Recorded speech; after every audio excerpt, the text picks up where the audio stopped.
Hey guys, this is Lauren Hollows, and I am going to be doing a series on validation.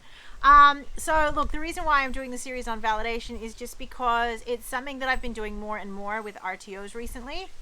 And I just think there's still so much about validation that is, I guess, challenging to set up a really good, solid, systematic approach for validation. And so I wanted to debunk a couple of things and issues that I fairly consistently see when I go into RTOs and questions that I get from RTOs. So part one is going to be all about how you actually go about setting up a systematic approach to validation.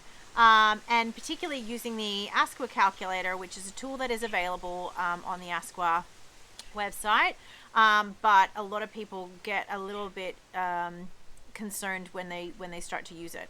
So standard 1.9 to 1.1 is our basic validation. It kind of guides us on what validation is, and it says that you've got to do 50% of your training products in the first 3 years, and then a further 50% or 100% in 5 years. So the first question that I always get is like, what is an actual training product? So am I expected to do every unit of competency I have on my scope? And as per usual, there's not a straightforward answer, but generally a training product is what is explicitly on your scope on TGA. So if you have one qualification, one explicit qualification on your scope, then you've got one training product.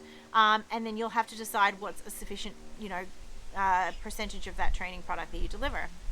If you've got one unit, one qualification, and like 7 units explicit units of competency, not implicit, explicit units of competency, then you've got 8 training products on your scope. And so over a period of the 5 years, you're going to have to cover all 8 of those training products.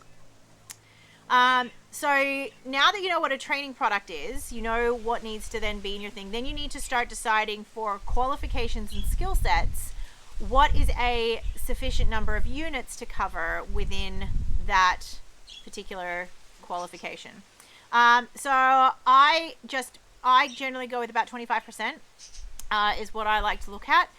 If there is an issue with that 25%, then my confidence level goes down, my error level goes up, and so I got to go and do more validations. So basically the way that I work, so let's say we're basing it on like a Cert 3 in business, which I think is like 10 or 12 units.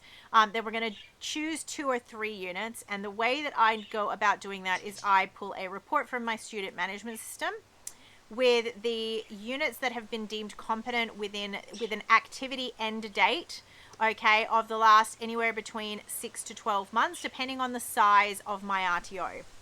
Okay, so the way the Asqua Calculator works is that there's really not a huge difference between if you've got 100 units of competency or 1,000 units of competency.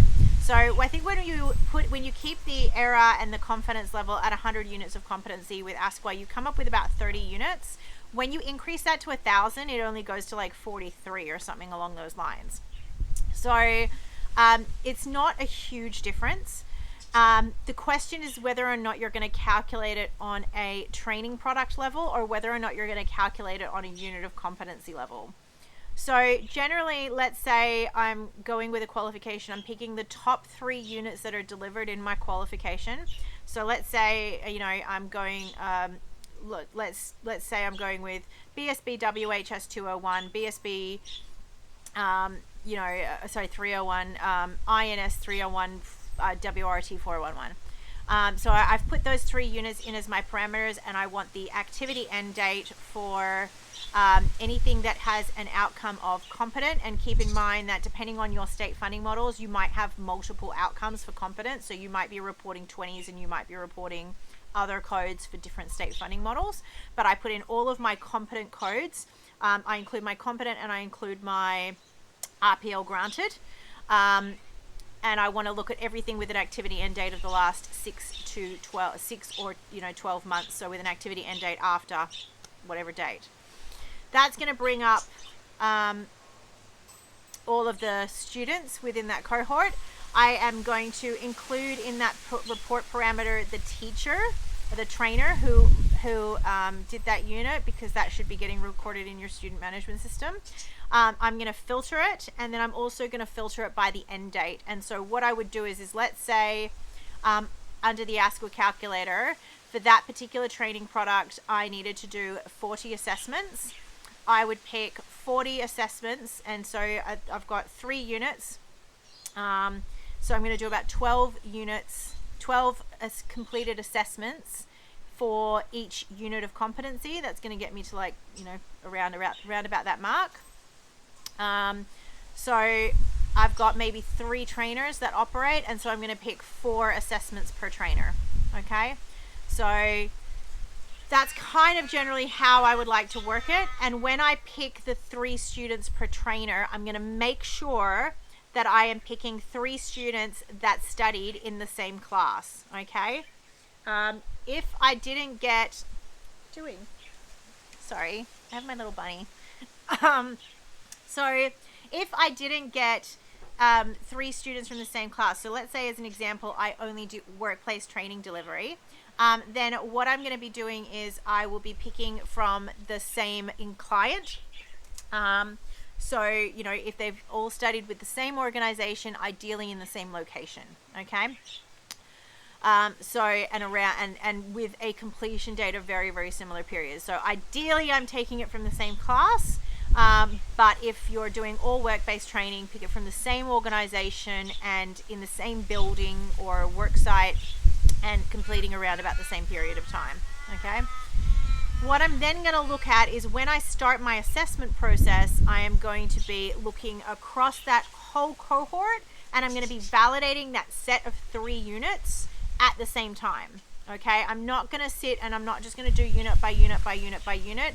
How you go about choosing your units of competency is going to allow you to look at a lot of different things. And so when we go into our post-validation video, which is going to be the next one, I'll go through this in a lot more detail. But if you're just going to like randomly pick 10 units of competency or 12 of the 12 of the BSB WHS 301, you're not going to get anywhere near as good information about the quality of your trainer and the quality of the training that they are delivering if you're going to go with a random scattergun approach. Seriously, go.